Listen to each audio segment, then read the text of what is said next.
talaga. Kulit mo naman. Pagulo tuloy yung buho. Suplado mo naman. Hindi ako sila nagalit ka. Oo naman, huwag ka kasing gayon. Yung totoo, okay ka lang. Oo, ako pa. Pwede ka. Talaga eh. Natatakot ko sa magsabi mo ito ako nararamdaman. Hindi rin nakas ko sa akin. Open up ako sa kaibigan ko. Pero... Busy ka ba? Hindi naman, bakit? Pwede ka ba makausap? Hindi ko kasi alam kung ano yung sabihin na nararamdaman. Hindi ko na alam kung ano gagawin ko. Sure. Ha?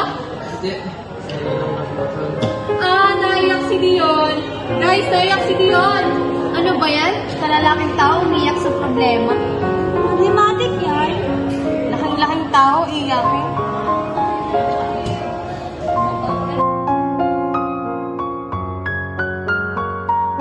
That's why ayaw ko magsabi ng totoo nararamdaman. Kasi ayaw ko na ulit mangyari yun. Ano ka ba? Hindi naman ako ganun, no? Mukha lang akong ganun, pero Hindi mo kasi gets. Sa panahon kasi ngayon, ang hirap na magsabi ng totoo mo nararamdaman. Or mag-open up. Lalo na't lalaki ako. Ay, nakakala nila, malakas ako, walang kinakatakutan, or hindi umiiyak. Baliw, hindi. Alam mo kasi, kahit lalaki ka, pwede ka pa rin naman magsabi ng mga nananainit sa buhay. Tao ka rin naman katulad din. I got you, bro.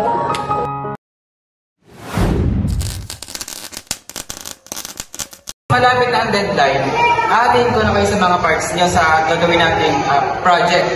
Si Rhea sa Paperworks, si Ella at naman si Ate Ilona naman ang gagawa ng visual aids. Tapos ikaw at ako, tapos Eman pala, siya yung gagawin ng materials. Since wala si Eman ngayon, di sabihin ko na siya kasi may training siya ngayon. Nga pala na, ikaw na muna sumama kami na sa pamimili ng materials since may lakad naman emergency. Tapos, pwede ba ikaw na rin muna tumulong kina Ella at kina Ate Ilona sa paggawa ng visual aids since ikaw na nakabalan. So, sige, may iwan ko muna kami kasi may lakad ako emergency. Ay, Rhea, ano ka naman yan? Bakit ka pumayag?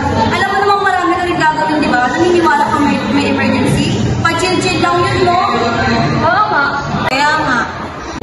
Oo nga. Alam mo namang palusot ka lang yun para makaiwas sa gawain. Ano ba kayo? Okay lang yun. Saka wala rin naman akong masyadong ginagawa. Gusto ko din naman yung mga ginagawa.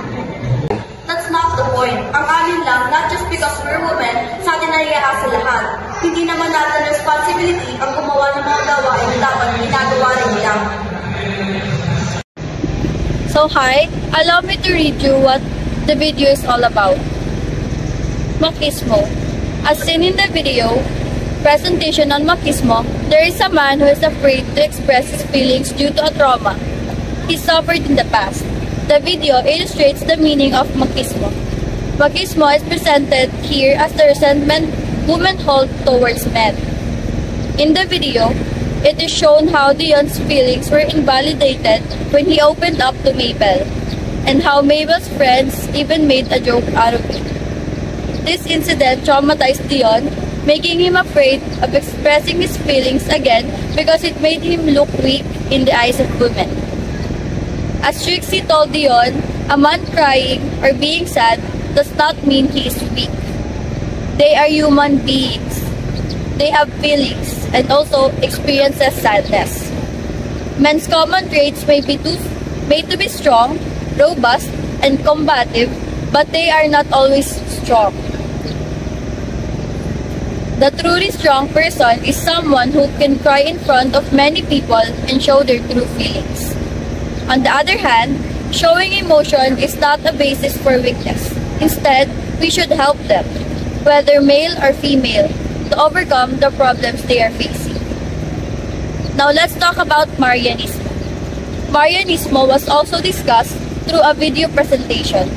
Here, you can see how a male leader can make subordinate female member struggle or command her around. This video, through a role play, shows that Marianismo means, in this part, Kaiser is seen giving orders to his groupmates because he knows the female member will comply, as she does not know how to refuse. This shows Rhea's humility, which symbolizes the Virgin Mary, and in turn, the meaning of Marianismo.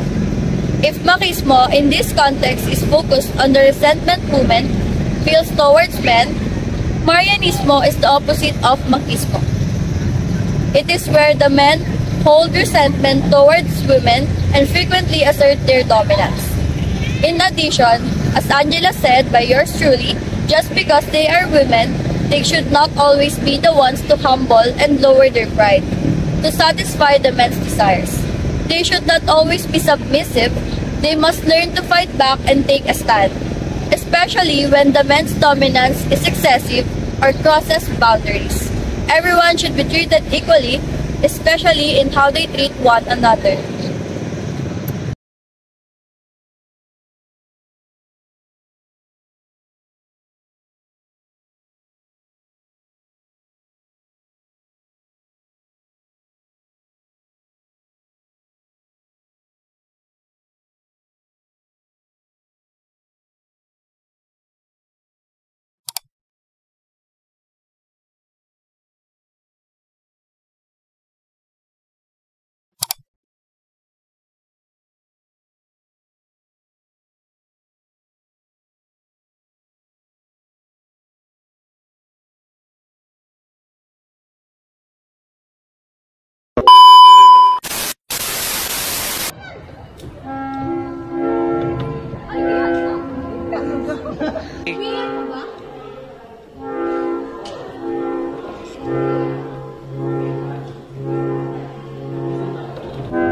Three, go. 1, 2, 3, go. Kaya nga. Pwede ba ito na muna si Mama?